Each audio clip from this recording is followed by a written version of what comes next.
오늘은 요한계시록 8장, 즉 예수 그리스도의 계시의 말씀을 증언하려고 합니다. 예수 그리스도의 계시의 말씀을 읽는 자, 그리고 듣는 자, 지키는 자들이 복이 있습니다. 이 은혜 말씀을 읽고 전하고 듣고 함께 지키는 자들이 복이 있습니다. 바로 예수 그리스도의 날이 가까워 오고 있는 이때에 예수님께서 말씀하셨던 징조들이 우리가 살고 있는 이 시대에 거의 다 이루어지고 나타나고 있습니다. 이런 때 우리는 예수 그리스도의 계시에 대한 진리의 복음을 듣고 깨닫고 믿고 지키는 지혜로운 삶이 되어야 됩니다. 믿음의 결국은 생명의 구원입니다. 생명의 구원은 예수의 그리스도 안에서 하나님의 사랑과 은혜로 누릴 수가 있게 됩니다. 즉 예수 그리스도를 마음의 주로 영접해서 예수님과 연합함으로 예수님과 한 영이 되어 우리 생명이신 예수 그리스도를 인하여 우리는 영생 복락을 누리게 됩니다. 말씀 하나님이 몸을 입고 이 땅에 오셔서 은혜와 진리를 우리에게 입혀 주셨습니다. 십자가에서 우리 죄 사망 저주 거둬 주셨습니다. 그리고 부활의 의를 입혀서 우리로 하여금 하나님의 자녀가 되는 권세를 주었습니다. 예수님을 영접하는 자는 하나님의 자녀가 되는 권세를 받게 됩니다. 이는 혈통 육정 사람의 뜻이 아니라 하나님께로 난 자들입니다. 요한복음 3장에서 사람이 물과 성령으로 거듭나지 아니하고는 하나님의 나라 들어가지도 못하고 보지도 못한다고 그랬습니다. 우리가 거듭나는 길은 생명의 말씀으로 이 땅에 오신 생명의 빛으로 오신 예수 그리스도를 마음에 영접하게 될 때 우리가 하나님의 자녀로 중생하게 되고 우리 이름이 생명체 이름이 기록되게 되고 그리고 우리는 둘째 사망 멸망을 받지 아니하고 거룩한 성세 예루살렘성에 들어가서 예수님과 함께 임마누엘로 영생복락 누리게 됩니다. 그러므로 이 시대에 열려지고 있는 예수 그리스도의 말씀은 인봉되어서는 안 됩니다. 우리 마음과 삶에서 교회 사역에서 절대로 이 말씀이 닫혀져 있으면 안 됩니다. 활짝 열려 있어야 됩니다. 참된 그리스도인들은 이때에 맞는 말씀을 들어야 되고 깨닫고 믿어야 되고 깨어 예비하고 있어야 됩니다. 그리고 예언의 말씀을 절대로 가감하면 안 됩니다. 예수 그리스도의 계시의 말씀 장차 속히 결코 반드시 되어질 말씀이기 때문에 이 예언의 말씀을 자기 생각대로 바꾸어서 더하거나 빼면 안 됩니다. 더하고 빼는 사람들은 구원의 영광을 이룰 수가 없게 됩니다. 사랑과 은혜의 대상이 아니라 심판과 멸망의 대상이 됩니다. 이 시대에 살고 있는 모든 그리스도인들은 하나님의 진노의 대상, 멸망의 대상이 아니라 사랑과 은혜의 대상, 구원의 대상이 되어 주의 날에 그 영광에 참여하는 복된 삶이 되어야 됩니다. 계시록 8장은 6장의 인재앙을 세분화한 것이며 8장의 4가지 나팔 재앙 모두 대환란 전반부에 나타나게 됩니다. 네 재앙은 한결같이 자연계에 쏟아집니다. 이 재앙의 범위는 한결같이 3분의 1이 재앙을 받는 모습으로 나타나고 있습니다.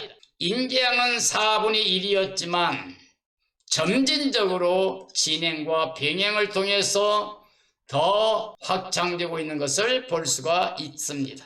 계시록 8장은 장차되어질 일입니다. 1절 6절은 나팔 재앙의 직전 모습이 나오고요. 그리고 6, 7절의 첫째 나팔, 8, 9절의 둘째 나팔, 10절, 11절의 셋째 나팔, 12절의 넷째 나팔, 그리고 13절에는 남아있는 세 개의 화에 대해서 선포하는 말씀이 나오게 됩니다. 7 천사가 나타났습니다. 7인을 뗄 때 7 천사가 나타나게 되고 그들은 나팔을 가지고 나타납니다. 그리고 7 천사가 나팔을 준비하고 불려고 합니다. 일곱 천사 나팔 준비가 되었습니다. 일곱째 인을 떼면서 일곱 천사가 나타나 일곱 나팔을 불면 이 세상 나라는 끝나고 예수님의 나라가 오게 됩니다. 즉 예수님께서 영광 중에 만왕의 왕으로 재림하시게 됩니다. 세상 나라가 끝나고 그리스도의 나라가 시작됩니다. 요한계시록을 통해서 볼 수 있는 7년 기간 동안 환란의 모습입니다. 환란 시작 부분입니다. 인재양 첫째인, 둘째인, 셋째인, 넷째인, 다섯째인. 즉 첫째인은 흰말 탄 자, 저 그리스도죠. 둘째인은 붉은 말 탄 자가 나오고 셋째는 검은 말 탄 자가 나옵니다. 대흉년이죠. 넷째인은 청황색 말, 사망의 은세 가지고 나타나게 됩니다. 다섯째인은 순교자들이 호소하는 모습이 나타납니다. 그리고 인재양에서 여섯째인 재앙은 어린 양의 진노의 대양이라고 할 수가 있습니다. 그때는 일곱 부류의 종류 사람들이 가슴을 치며 통곡하는 모습이 나옵니다. 세상의 큰 지진을 통해서 지각 변동이 일어납니다. 그리고 통곡하기를 하나님과 어린 양의 진노의 날이 이르렀으니 누가 감히 그 앞에 서겠느냐고 하는 모습이 나오게 됩니다. 나팔재앙입니다. 첫째 나팔 땅에 내리죠. 둘째 나팔 바다에입니다. 셋째 나팔은 강과 물에, 그리고 넷째 나팔은 천체의 해와 달 별에게 나타나게 됩니다. 대환란을 보면 다섯째 나팔 황충재앙입니다. 메뚜기 재앙. 그리고 여섯째 나팔 유브라데 전쟁, 세계 3차 대전이 일어나게 됩니다. 그리고 환란 후에 여섯째 나팔이 불면 환란 후 일곱째 나팔이 불면 이 세상 나라가 우리 주와 그리스도의 나라가 되게 됩니다. 대접재앙입니다. 일곱째 나팔과 동시에 일곱 대접이 쏟아지게 되는 것으로 하나님의 진노가 이것으로 마친다고 했습니다. 일곱 천사들이 나팔을 붑니다. 일곱 천사 나팔 준비가 되었습니다. 일곱째 인을 떼면서 일곱 천사가 나타나 일곱 나팔을 불면 예수님이 재림하시게 됩니다. 세상 나라가 그리스도의 나라가 됩니다. 계시록 6장에서 16장까지 인, 나팔, 대접, 재앙은 방법면에서는 점진적이고 병행적입니다. 시기적으로는 대환란 기간 동안으로 볼 수 있습니다. 일곱인 재앙은 대환란의 총체적인 면입니다. 나팔재앙은 환란의 직접 진행 중심이라고 알 수가 있습니다. 대접재앙은 심판의 철저한 실현으로 볼 수 있습니다. 대접재앙은 일곱 나팔이 동시에 임합니다. 일곱인의 재앙과 일곱 나팔의 재앙들은 대환란 기간 점진적으로 병행되고 있으며 일곱 대접재앙은 일곱 나팔에 동시적으로 쏟아지게 됩니다. 인재앙의 의미는 환란의 시작을 알리는 것이라고 하면 나팔재앙의 의미는 대환란 전반부의 추수의 때에 두 증인들이 전할 복음 사역의 시대로 볼 수가 있습니다. 대접재앙의 의미는 하나님의 진노가 단번에 동시적으로 신속하게 쏟아지는 것으로 볼 수가 있습니다. 일곱인과 일곱 나팔과 일곱 대접의 재앙은 전진할수록 종말은 가까워집니다. 계시는 보다 더 발전이 되어 갑니다. 시간적으로 끝을 향해 고통은 더욱 심화되는 모습으로 나타나고 있습니다. 예수 그리스도께서 사탄을 심판하심으로 끝이 납니다. 예수님이 재림하실 때 만왕의 왕으로 오셔서 사탄을 잡아서 무적행에 가둬버립니다. 짐승 적그리스도와 거짓 선지자들과 악의 세력을 잡아서 유황불못에 집어넣어버리게 됩니다. 그날이 거룩하고 깨끗하고 진실한 믿음을 지키는 사람들은 예수 그리스도만을 사모하고 간절히 사모하는 마음으로 끼의 배우고 있던 사람들은 주 예수 그리스도를 맞이하여 그 영광에 참여하게 됩니다.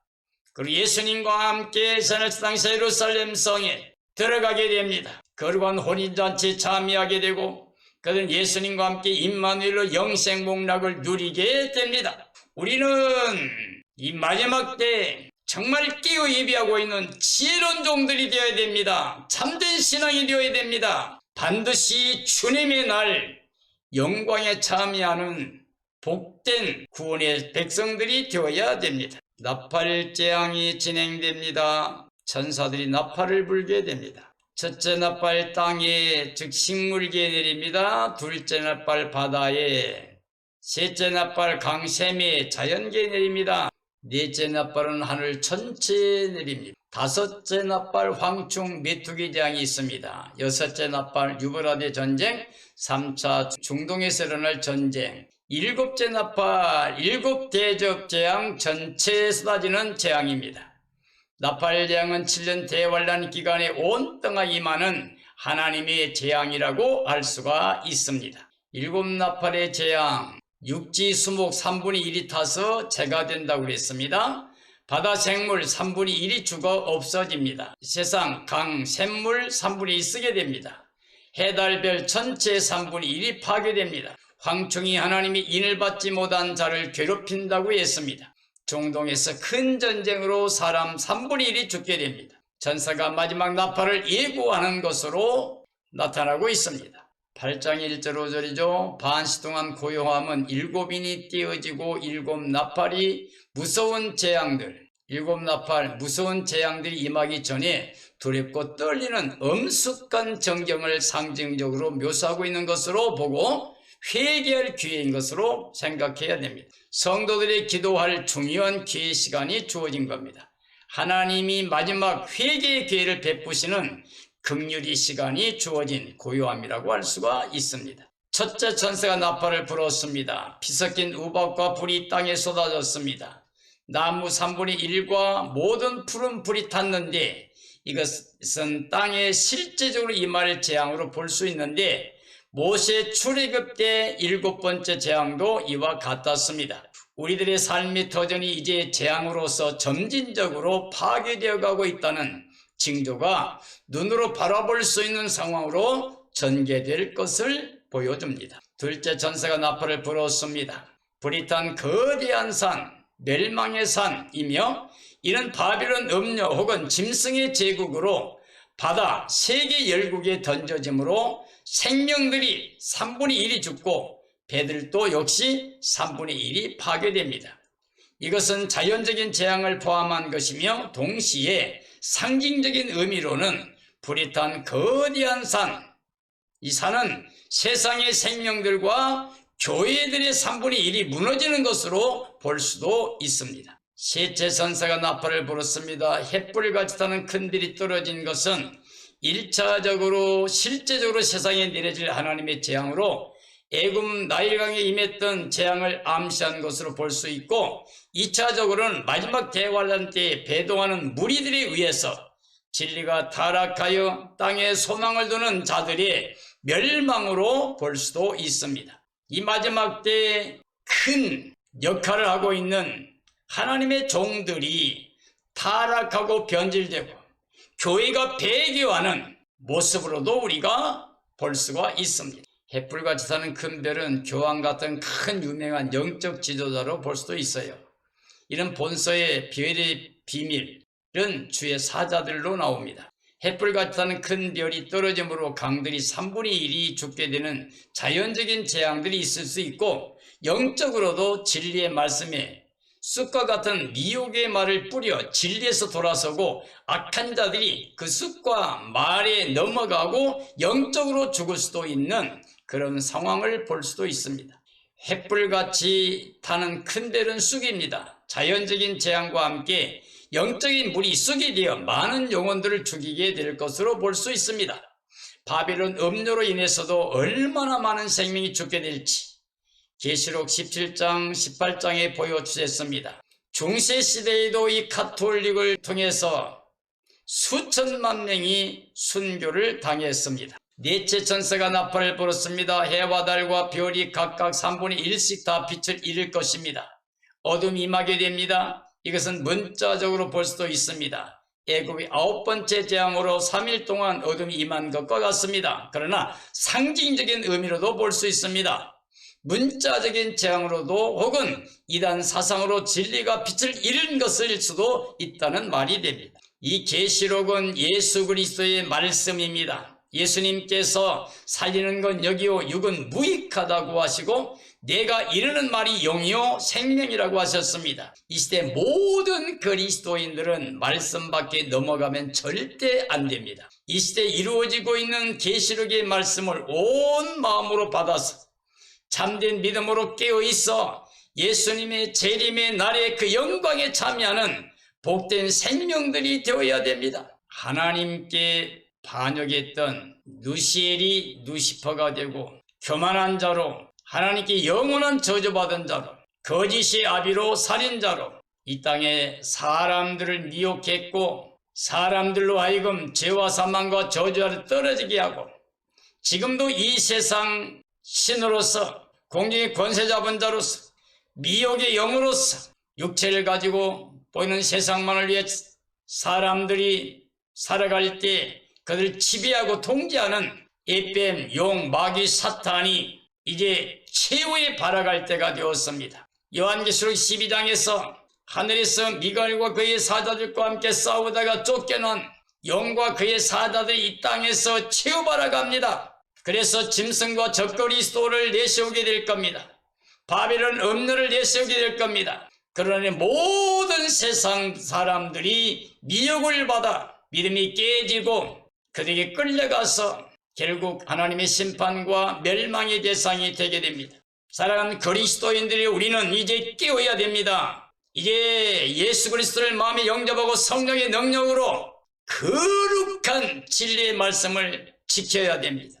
육체를 따라가면 안 됩니다. 세상 것만 바라보고 나가면 안 됩니다. 세상 이생의 자랑을 행하여 가면 안 됩니다. 우리는 오직 예수 그리스도만 바라보고 예수님만이 확정된 하나님의 구원의 진리와의 복음을 믿고 남은 시에 성령으로 예수 그리스도 영을 모시고 육체를 다스리며 세상을 다스리며 사탄을 이기고 승리하는 믿음으로 믿음의 주요 온전케 하신 예수님 우리 십자가에 죽으셔서 대속하시고 부활의 의를 입혀 구원하시고 하나님 우편에 앉아 계신 예수 그리스도 우리 생명이신 그분이 나타날 때 그 영광에 참여할 믿음만 소망만 가지고 깨어 예비하고 있는 지혜로운 삶이 되어 주님 오시는 날에 기뻐 뛰며 찬양하며 그 영광에 참여하고 예수님과 함께 세상을 땅에서 예루살렘 성에 들어가서 임마누엘 하나님과 함께 영생복락 누리는